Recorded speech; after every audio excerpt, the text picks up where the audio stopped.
Thank you, Jesus. Hallelujah. Praise the Lord. खुदावंद यीशु मसीह की महिमा, उसके पवित्र नाम की बड़ाई हमारे जीवन से होती रहे। उसके नाम को सब इज्जत, सब जलाल, सारी बुजुर्गी उसके पवित्र नाम को मिलती रहे। हालेलुया।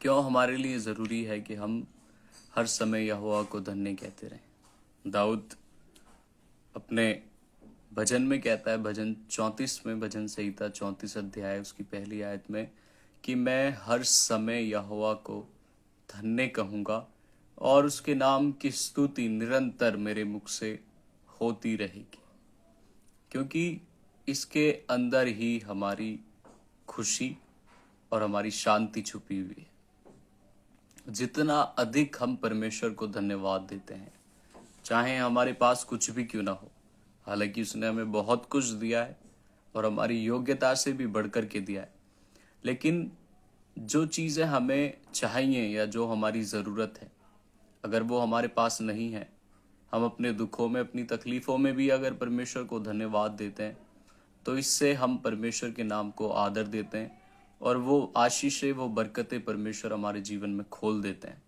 इसलिए हमें अपने जीवन में हर एक परिस्थिति में परमेश्वर को धन्यवाद देते रहना, उसकी आराधना करते रहना, उसके नाम को जलाल देते रहना हर एक वक्त में ज़रूरी है। हर समय हमें परमेश्वर की महिमा करते रहना, हर समय उसके नाम को आदर देते रहना बहुत ज़्यादा ज़रूरी है। भजन संहिता 34 अध्याय उसकी पहली आयत में लिखा है कि मैं हर समय यहोवा को धन्य कहूँगा। इंग्लिश में लिखा है, I bless the name of यहोवा, कि मैं परमेश्वर के नाम को ब्लेस करूँगा। अभी तक हमने सुना है कि परमेश्वर सबको आशीष देता है, सबको परमेश्वर बरकत देता है, लेकिन एक अद्भुत अथॉरिटी, एक अद्भुत योग्यता परमेश्वर ने अपने लोगों को दी है। We can bless the name of यहोवा। हम परमेश्वर के नाम को आशीष दे सकते हैं, परमेश्वर का वचन कहता है। इसलिए हमें हर समय यहोवा को धन्य कहते रहना है, हर समय परमेश्वर के नाम को जलाल देना है। हालेलुया।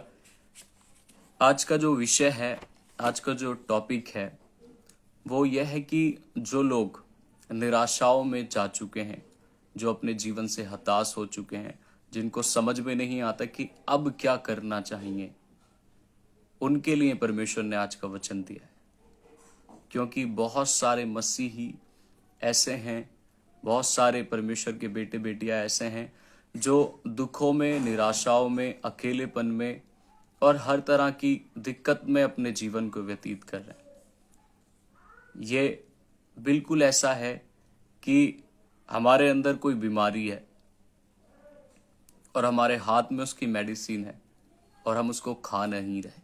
ये सिर्फ इतना सा गैप है। हालेलुया। हमें आज करने की क्या ज़रूरत है? आइए वचन में हम चलेंगे। आज का वचन आपको, मेरा विश्वास है कि पूरी रीति से आज़ाद करेगा, पूरी रीति से चंगा करेगा, हील करेगा आपको। परमेश्वर ने आपको अद्भुत अधिकार दिए, परमेश्वर ने आपको अद्भुत अथॉरिटी दी है। परमेश्वर का वचन कहता है कि परमेश्वर ने जब आदम को बनाया तो उसको अपनी समानता में बनाया। मतलब जैसा परमेश्वर करता है वैसे ही आदम भी कर सकता था। जैसा परमेश्वर ने आदम को अथॉरिटी दी है, वही अथॉरिटी हमारे अंदर कार्य करती है।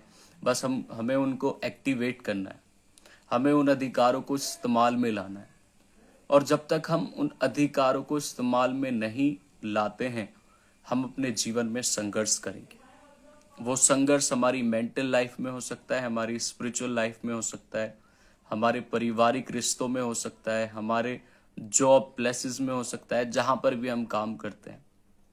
जब तक हम उन अधिकारों को एक्टिवेट नहीं करेंगे, जब तक हम उन अधिकारों का इस्तेमाल नहीं करेंगे, तब तक हम अपने जीवन में संघर्ष करेंगे।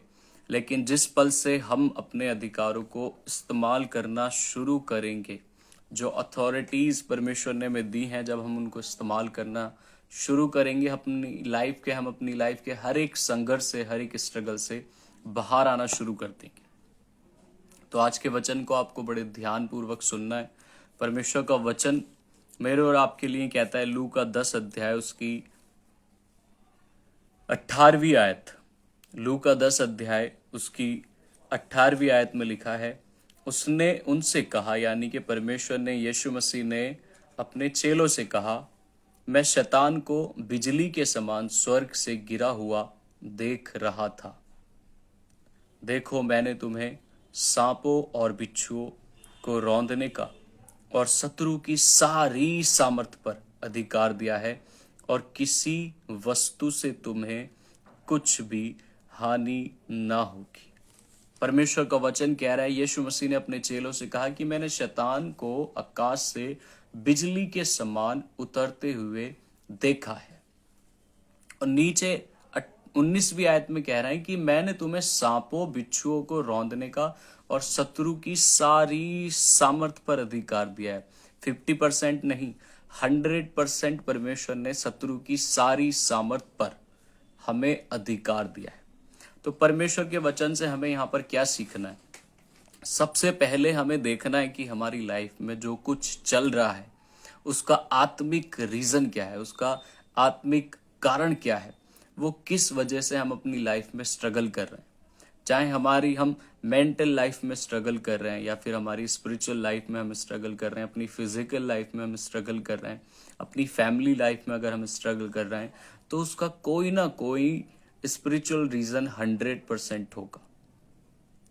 जैसे कहते हैं ना कि आप चाहे पेड़ को कितना ही पानी लगाते रहो, आप चाहे पेड़ के पत्तों पर कितना ही काम करते रहो, जब तक आप उसकी जड़ पे काम नहीं करते तब तक उस पेड़ के पत्तों से कीड़ा खत्म नहीं होता और उस पर फल आने शुरू नहीं होते। तो ये ऐसा ही है, हमारी लाइफ का क्या स्ट्रगल है, हमें उसका सबसे पहले स्पिरिचुअल रीजन देखना है कि उसमें किस वजह से मेरी लाइफ में मैं इन चीजों को फेस कर रहा हूं।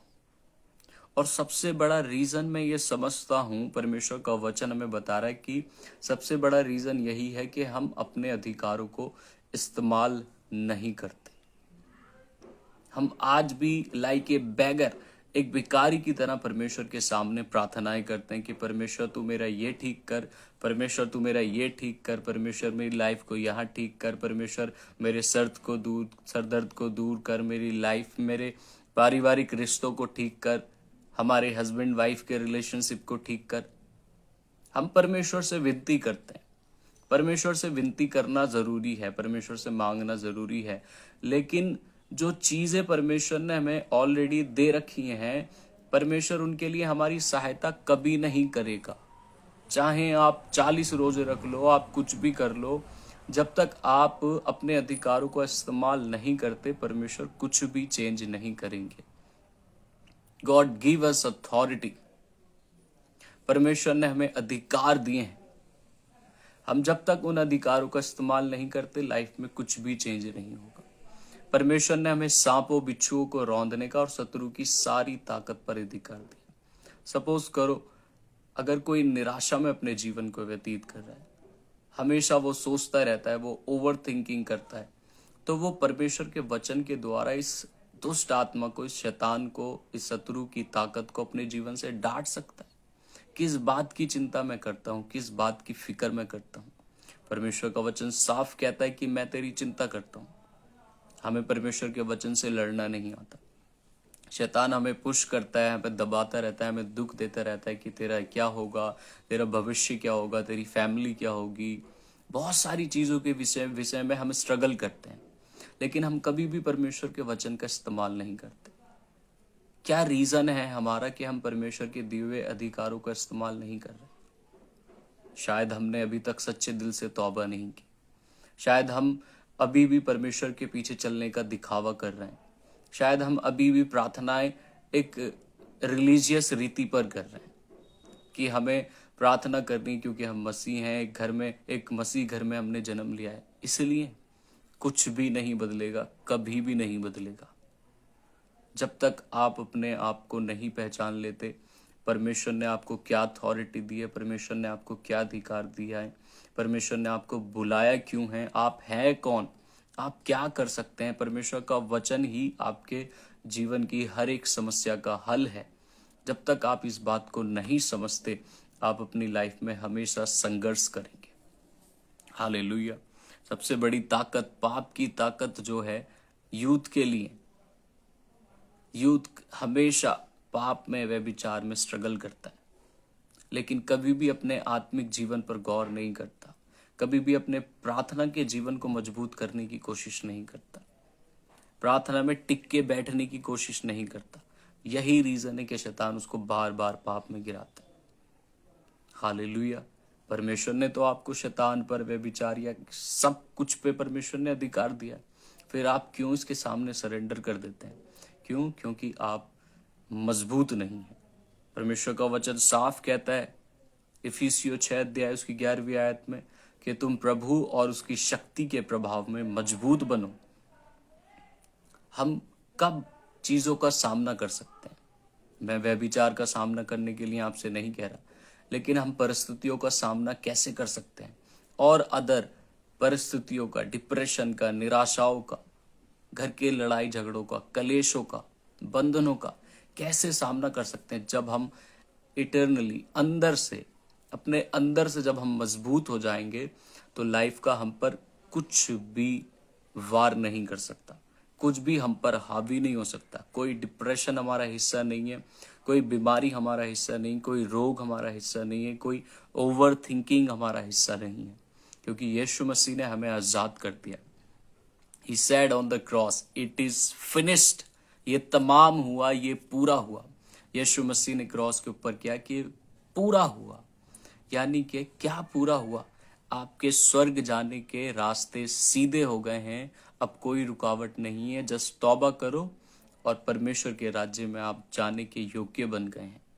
दूसरी तरफ परमेश्वर ने आपको शत्रु की सारी ताकत पर अधिकार दे दिया, शत्रु की एक एक चालाकी पर परमेश्वर ने आपको अधिकार दे दिया। परमेश्वर का वचन बताता है कि तुम शैतान की युक्तियों और उसके चालों से अनजान मत रहो। तुम जब तक परमेश्वर से प्रार्थनाएं करते रहोगे, परमेश्वर ये ठीक कर, ये ठीक कर, ये ठीक कर, शैतान हंसता रहेगा। वो बोलेगा देख, परमेश्वर ने इसको अधिकार दिए हैं मुझे भगाने, मुझे डांटने के, और ये अभी भी परमेश्वर से कह रहा है कि परमेश्वर तू इसे डांट।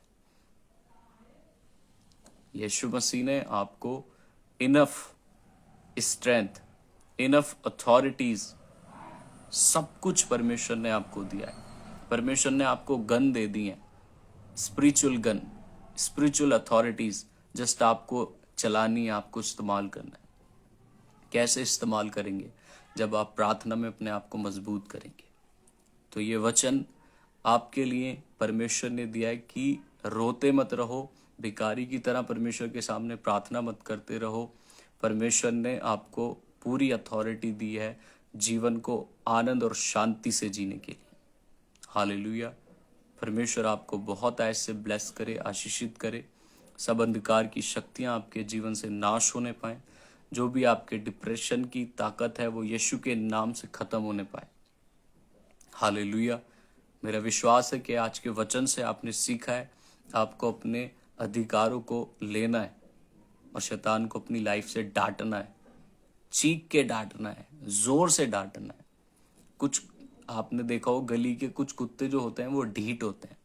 जब तक आप लठिया नहीं उठा लेते, जब तक आप लठ नहीं उठा लेते ना उसके लिए, वो भागता नहीं है। वैसी ये इविल स्पिरिट्स होती हैं। कौन सी इविल स्पिरिट्स? ये ओवर थिंकिंग की, ये डिप्रेशन की, ये व्यभिचार की, ये पाप की, ये एक दूसरे के रिलेशन को खराब करने वाली ताकतें होती हैं।